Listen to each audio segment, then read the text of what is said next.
We all enjoy a rush of adrenaline. We all love to see great strength and competition being presented to us. A sight of an MMA fight can be an amazing and inspiring event. After watching it, we can feel on a high in our own lives, wanting to achieve more and become more. And that is a great thing. Yet everything has a cost. Everything has two sides to it. And so definitely does MMA.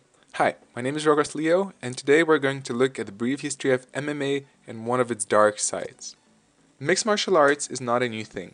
It actually dates back all the way to 648 BC when Greek pankratio, a martial art combining boxing and wrestling techniques, was introduced to Olympic Games. Yet the MMA we know today in its history is more rooted in Brazil, early 1900s, where vale tudo, or no holds barred, matches were born. Mitsuya Maeda, a Japanese judo champion who migrated to Brazil in 1917, met Carlos Gracie, a Brazilian man who started training with him and learning what was then still widely known as Kano Jiu-Jitsu, named after its founder. Carlos later shared the obtained knowledge with his brothers, thus starting what we now know as Brazilian Jiu-Jitsu or simply BJJ. The Gracie family, wanting to promote their martial art, started organizing their own vale tudo events where they challenged different combat arts to prove their effectiveness, and most of the times were actually successful. In early 1980s, Rorion Gracie, the son of Helio Gracie, one of the founders of BJJ, moved to the States where he continued the tradition together with his brothers and held up the Gracie Challenge, where they took on all comers. Rorion even offered $100,000 to anyone who could defeat him or his brothers in a vale tudo style match. In this way, the Gracies were becoming notorious in the American martial arts community, yet Rorion still had a desire to bring the vale tudo matches to the main public to further promote the Gracie Jiu-Jitsu. This eventually led to the creation of the Ultimate Fighting Championship, or UFC, a no-holds-barred event which was streamed in pay-per-view television. The event was won by Horace Gracie, a member of the Gracie family, who mainly used his family's jiu-jitsu. This led various fighters to include BJJ and also other styles of martial arts into their own training regime to get a better edge against others, and in this way creating a modern take on mixed martial arts or MMA. Although the event was planned to be a one-off, it received such huge success that a chain of further UFC events followed, creating a strong tradition of MMA fights in the whole world. Yet as every event, it had its dark sides too. UFC in its early days had a reputation of being extremely violent to such an extent that it even drew the attention of the US authorities, leading to 36 states enacting laws that banned no-holds-barred fighting. Following the criticism, UFC increased cooperation with the state athletic commissions and redesigned its rules to remove the less palatable elements of fights while retaining the core elements of striking and grappling. Following some other changes, in 2001, UFC gained its way back to the pay-per-view television and became the fastest-growing sport in America. Yet despite the changing of its rules, it still had a hidden shadow that is actually a huge danger to every MMA fighter up to this day.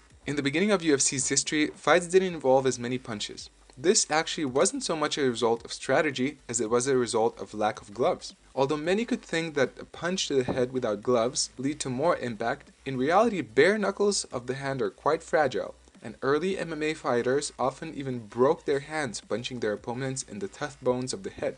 Back in the beginning of UFC, most winning strategies almost always involved grappling. Because of the lack of gloves, going for knockout punches was a dangerous strategy, making grappling the safer, more effective choice. Yet that was not as enjoyable for the crowd to watch, of which most part wasn't aware of the grappling subtleties happening on the ground. In wanting to increase the mass appeal of the sport, UFC added gloves, which led to heavy punches to the head becoming a more common strategy to win a fight with the knockout. Many other rules and scoring changes to favor strikers were added too to make the sport more thrilling to watch. While surely this strategy was very successful in a commerce sense, it also added a huge hidden cost to the fighters themselves. With receiving constant punches in the head, increasingly more studies started showing a huge and common danger of brain injury in MMA. The American Journal of Sports Medicine in 2014 found that a regular MMA fighter suffered a traumatic brain injury in almost a third of professional bouts, later stating that rates of KOs and TKOs in MMA are higher than previously reported rates in other combative and contact sports.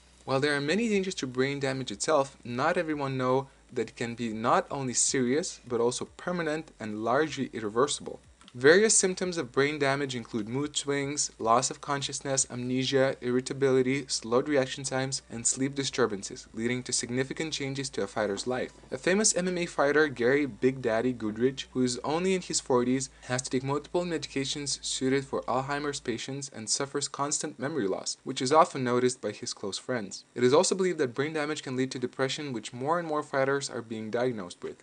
This does not only lead to a great decrease in the quality of fighters' personal life, but also leads to a growing danger of possible suicide. While the fatal effects of depression are still a theoretical danger, the brain injury itself can sometimes even lead to direct deadly results. Just recently, in April 9, 2016, Joel Carvalho suffered so many punches to the head during a single fight that 20 minutes after the technical knockout, he fell ill and 48 hours later died in a hospital of brain injury. The sustained damage was based strongly on the open rules of the fight, which allow a sequence known as ground and pound, where an opponent takes the other to the ground, obtaining a dominant grappling position, and then striking the opponent in a long sequence of punches only until the referee interferes. This fatal event opened up intense discussion about the danger of MMA, especially in relationships to brain damage, with some people even suggesting to bring back bare-knuckle fights to decrease the sustained damage. Yet so far, the future direction of the sport is still unclear.